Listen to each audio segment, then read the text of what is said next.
ఓం నమో వెంకటేశాయ. ముందుగా నా తల్లిదండ్రులకు నమస్కారాలు.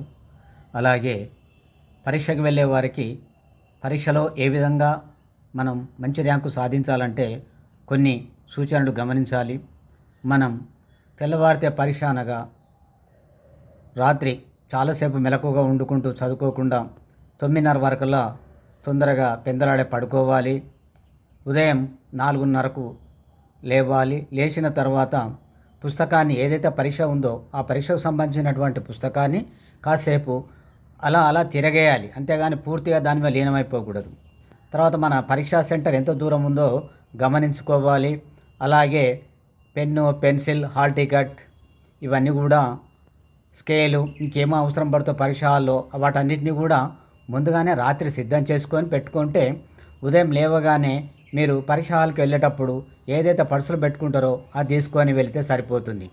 పరీక్ష హాల్కి కూడా ఎలా వెళ్ళాలి అంటే ఒక హోటల్కి వెళ్ళినంత సంతోషం కొద్ది వెళ్ళాలి కానీ తప్ప ఆ పరీక్షలో భయంతోని బాధతోని ఎట్టి పరిస్థితుల్లో వెళ్ళకూడదు.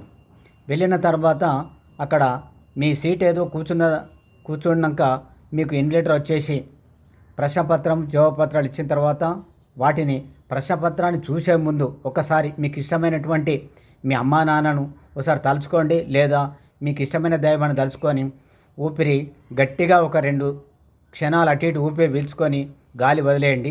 దానివల్ల మీలో ఉన్నటువంటి కొద్దిగా భయం తగ్గిపోయి ఆక్సిజన్ చేరుకొని మీకు అన్నీ కూడా ప్రశ్నలన్నీ కూడా జ్ఞాపకం వస్తూ ఉంటాయి. అలాగే ప్రశ్నపత్రాన్ని క్షుణ్ణంగా చదవండి.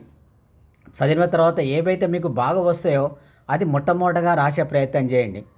ఎందుకంటే అది చాలా మొట్టమొదటి రాయడంతో పరీక్ష హాల్లో పరీక్షలు దిద్దేవారు ఏం చేస్తారు, ఓహో ఈ ప్రశ్నపత్రం లోపల అందంగా కుదిరించి స్పష్టంగా ప్రశ్నకు తగిన సమాధానం రాసినప్పుడు వాళ్ళు చూసి ఈ అబ్బాయి చాలా బాగా రాశాడు, ఇతను చాలా క్లెవర్ విద్యార్థి అనుకొని గమనించి మీ ప్రశ్నపత్రాన్ని, మీ జవాబుపత్రాన్ని మదింపు చేస్తూ ఉంటాడు.